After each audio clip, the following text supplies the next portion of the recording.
3-4 জায়গাতে লোক ভাড়া করে নিয়ে এসে মেরে ফেলার জন্য এই দেখেন আমার অঙ্গহানি। হাড়গোড় নিয়ে যে ফেলায়, এই যে সাইড ফাইড এইসবগুলো দেখা যায় আর কি। আমাদের মা ব্যবসা ভালো লোক, মানুষ জানে আমরা ভালো ছেলে না খারাপ ছেলে।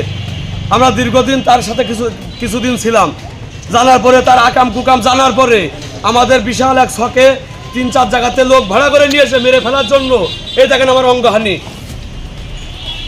4 জায়গাতে লোক ভাড়া করেছিল, 12 বাজার কালাম চেয়ারম্যান 20 জন লোক দিয়েছিল, কোটচাঁদপুরের লোক, বলুহারের লোক, ঝিনেদার লোক, কালীগঞ্জের লোক।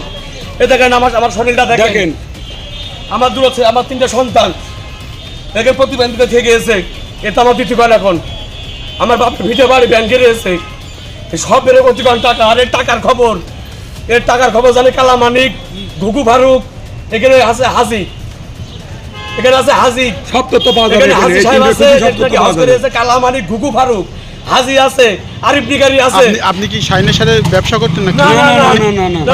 আমাদের বাসায় এটা টোল হাট কেন্দ্র করে। টোল হাট কেন্দ্র করে আমরা বড় সবাই এই লোক ভাড়া করে মারে। কি চাচ্ছেন এখন? ভাড়া করে মানুষের মেরে ফেলা, এর চুরা চালানি ব্যবসা আছে, কি চাচ্ছে তাই? এর মাদক, মেয়ের ব্যবসা। এর মাদকের ব্যবসা, এর ইয়াবার ব্যবসা, এর স্বর্ণের ব্যবসা, এমন কোনো বিজনেস নেই। মেয়ের ব্যবসাটা কম? এমবিআর আছে, মেয়ে নাসাই, বাইজি নাসাই, এটা বাংলোই তৈরি করেছে। আরিয়াল লাঙ্গি নিজস্ব বাংলো, নিজস্ব লাঙ্গি তৈরি করেছে। যখন যত কালা কারবার, যত কালো বাজারি কাজ কাম সবই বাংলো থেকে তৈরি করে।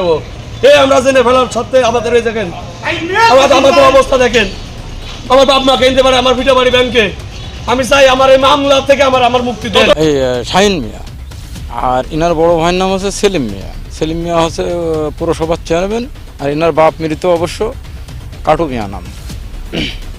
এনারা আসলে আগের থেকে প্রভাবশালী, এখানে ভাটা ছিল, ভাটার পরে উনি এসে এই বাংলো বাড়ি বানাইছে বহুত টাকা ব্যয় করে। এতটুকুই লোকজন, এখানে লোক থাকে, কুকুর থাকতো 3টে, আজকে তো দেখছি না। বিদেশি কুকুর খুব মারাত্মক কুকুর তো খুব মারাত্মক কুকুর এই জায়গায় থাকতো। ওই আম গাছে কালকেও দেখে গিয়েছি, আজকে নাই, আজকে নেই, কেন নেই তা জানি না। আর লোকজন তো মেলাইলো আছে, বহুত লোক তো এর ভিতরে আসে না, এখনো আসে, গার্ডের সিকিউরিটি গার্ডের থেকে বাধায়নি। আর আসে বলতে প্রত্যেক দিন রাত্রি গান বাজনা তো হয়ই, আর ছাগল গরু এসব জবই টবই হয়, খাওয়া দাওয়া হয়, অনেক কিছু দিয়ে দেখলাম আপনার ওই ইয়েতে কী কয় হাড়গোড় নিয়ে যে ফেলায়, এই যে সাইড ফাইড এইসবগুলো দেখা যায় আর কি।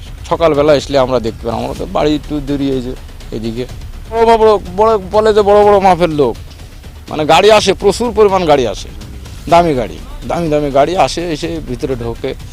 তবে এই রাস্তা দিয়ে এলাঙ্গির এমতে আসে না, আমাদের ওই চাঁদপাড়ার ভিতর দিয়ে গাড়ি ঢুকে এমনি আসে। এতটুকুই আমরা দেখেছি। তাছাড়া ধরেন এখানে সিকিউরিটি গার্ড থাকে, সবই থাকে। আমাদের মতো তো আর লোকেরটা ঢোকার মতো কোনো অনুমতিও নয়, প্রবেশও নয়। আর এখানে দুটো যে 3 কুকুর থাকে, দিনে মানে মনে করেন দিনে মানে রাত্রে রাস্তা দিয়েই লোক যেতে পারে না, তার মতো পরিবেশ নাই তো, প্রচুর কড়া কুকুর। 2023 সালে আপনি চৌগাছা বাস স্ট্যান্ডে আমি চা খাচ্ছিলাম, ভ্যান চাইলে খাই। আমার এই কাছে 4 নম্বর আসামাতে এসেছে, বুঝেছেন, বুড়া মাঠারে। আর এমপি ঘুম পেজার রাস্তা ধান মেরেছিল, আসলে কিলার, পাকা ফুটকে কিলারে ফাঁসি চাই। কারণ পয়লা বৈশাখের দিনকে সকালবেলা একদম পরিকল্পনা ভাবে জায়গার থেকে লোক তারা ভাড়া করে নিয়ে এসে হামলা করে। দেখেন আমারও মনে করেন মার্ডার কেসের আসামি আমার বুঝতে পারছেন। আমরা একদম সবাই সম্পন্ন পূর্ণ তদন্ত চাই, আর তার ডাইরেক্ট ফাঁসি চাই। আমার ভাই খুব ভালো মানুষ ছিল, আর কি জন্য কি করে মারা হলো এটা আমি জানতে চাই। আমার ভাইকে মারলে কি জন্য, কি প্রতিবাদ, কি অন্যায় ছিল, তাকে মারা হলো কেন? আমি তাকে ফাঁসি চাই।